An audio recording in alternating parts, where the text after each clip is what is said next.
Henry Cavill was overjoyed that his latest collaboration has finally allowed him to put his Warhammer experience to good use. Welcome to Stats In. If you're just joining us, please subscribe and don't forget to turn on notifications bell for more video. In the post that Cavill put on at Henry Cavill/Instagram, he mentioned that his years and years of experience in handling, assembling, and painting miniatures had finally come in handy, thanks to a Longines workshop that he attended in Switzerland. Henry Cavill has been pretty open about his nerdy hobbies and has often shown off his miniatures, that he has painted himself, on talk shows, his own Instagram, and then some. Henry Cavill's love for all things Warhammer 40k is nearly as well known as the actor himself. The franchise is not the only one that the Man of Steel alum has been associated with when it comes to his nerdiness, but it is an integral part of his hobbies and interests. Henry Cavill recently took to his Instagram to post a triumphant picture of how his years of obsession over Warhammer 40,000 minifigurines might finally have come in handy for the actor, as he has collaborated with a Swiss luxury watch brand. Warhammer 40k is currently in the hands of Amazon MGM, who are working with Henry Cavill to adapt the grimdark franchise into a cinematic universe.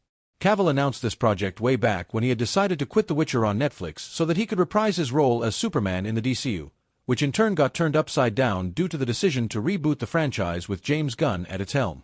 Warhammer 40k is a science fantasy, grimdark, space opera offshoot of the Warhammer Fantasy series.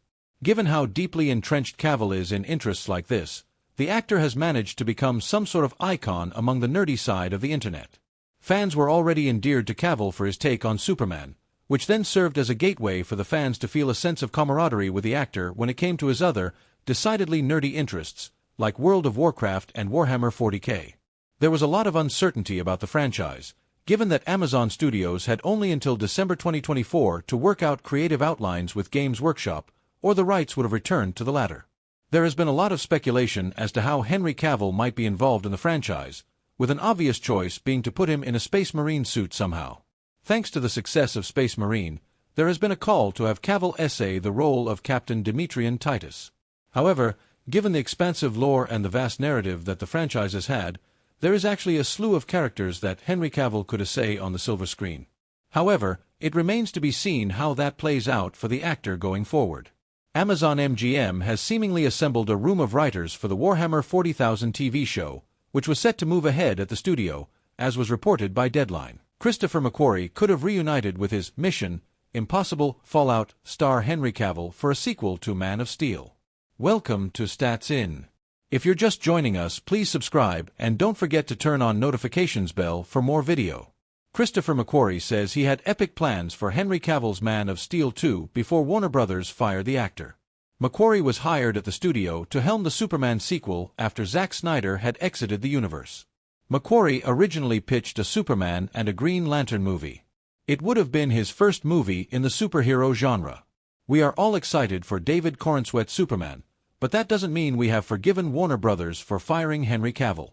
Cavill sadly got only one solo movie in the earlier DCU, despite kickstarting the universe with his film. A sequel to Zack Snyder's Man of Steel was planned after the exit of Snyder from the universe. Christopher McQuarrie of Mission Impossible fame had pitched Man of Steel 2 to Warner Brothers. McQuarrie recently appeared in an interview, where he revealed details about the film he had planned for Cavill's second solo appearance. He shared that he modeled the film after Pixar's Up, with the first 5 minutes having no dialogue at all. It would have been an interesting film to see from McQuarrie and Cavill's collaboration, who previously came together for Fallout. He also shared in the interview that the Green Lantern story was challenging, but he cracked it and came up with a good script. However, it didn't move forward for the same reasons that Man of Steel 2 didn't. McQuarrie recently appeared on the Happy Sad Confused podcast, where he revealed to host Josh Horowitz some of the details of his planned film. He shared that he planned a sequence with no dialogue in the vein of Pixar's Up. It would have covered certain events in Krypton, setting the background for Cavill's character. He called it epic, and shared that those 5 minutes would have given the viewers an idea about the massive scale of the film. The Mission Impossible, the Final Reckoning director told Horowitz. The first 5 minutes of my Superman movie. You remember Pixar's Up? A sequence with no dialogue that covered Krypton. The first 5 minutes of the movie was a setup after which you knew exactly what made Superman tick and exactly what Superman was most afraid of and why Superman made the choices that he made. And it would have epic. In 5 minutes, the scale of the movie would have been absolutely extraordinary. McQuarrie also shared that the problem with making a Superman adaptation was trying to figure out bigger and bigger obstacles for the all-powerful hero. However, he shared that Richard Donner and others who have successfully brought Superman to the screen understood that the Man of Steel's greatest obstacle was himself. The sequel would have eventually happened if not for the restructuring of DCU into DCU under James Gunn. Cavill shared with fans on Instagram that he had a talk with Gunn and Safran, who had decided that his take on the role was no longer in their plans. Cavill shared in his post, Henry Cavill had to settle for just one solo movie in the DCU throughout the franchise's 9-year run. After his appearance in Black Adam in 2022, Cavill was all set to return to a Man of Steel sequel. According to THR, Cavill's Superman would have fought Brainiac in this second film. After being told by the studio to announce my return back in October, prior to their hire, this news isn't the easiest, but that's life. The changing of the guard is something that happens. I respect that. James and Peter have a universe to build. Gunn replaced Cavill with David Corenswet in his new DCU. From the promotional material, it is clear why Gunn had to replace Cavill with a new actor.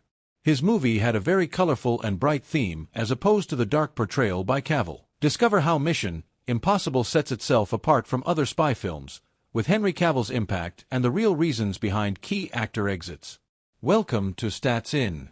If you're just joining us, please subscribe and don't forget to turn on notifications bell for more video. In Mission Impossible Fallout, Henry Cavill's character, August Walker, added an alarming presence while challenging Ethan Hunt physically and mentally. He is a big reason why the movie stood out, creating a dynamic relationship between the characters. His performance was also widely praised by the critics, providing a fresh narrative to the storyline. The Mission Impossible franchise, led by the legendary and fan-favorite Tom Cruise, has been celebrated for its high-power action and complex plots to date. However, recent criticisms, like those of the James Bond series, seem misplaced, especially when actors like Henry Cavill play a part in them. Cavill's portrayal of August Walker in Mission Impossible Fallout brought strength while distinguishing it from other spy thrillers. As we dig deeper, we see that the departures of key actors, Rebecca Ferguson and Jeremy Renner, were often due to personal choices. Understanding these decisions might provide insight into this dynamic, long-running franchise and the challenges that come with it for the actors and the series itself. The Mission Impossible movie traditionally had grueling schedules. Actor Dougray Scott missed out on portraying Wolverine in the first X-Men movie due to scheduling conflicts and a motorbike accident in Mission Impossible 2. Academy Award winner Anthony Hopkins, who portrayed the role of Mission Commander Swanbeck, appeared briefly in the same movie but did not return for subsequent films. Likewise, in Mission Impossible Ghost Protocol, Jeremy Renner, who portrayed the character of William Brandt, cited personal reasons behind his exit. He subsequently stepped away from the franchise to prioritize his role as a father. Extensive filming schedules and overseas travel were the major factors in his way out. Rebecca Ferguson, who played Ilsa Faust, decided to end the franchise after 3 films. She felt that her character was gradually becoming less central to the plot, and that's when she expressed a desire to pursue other, more in-depth characters with more screen time. The Mission Impossible movie traditionally had grueling schedules.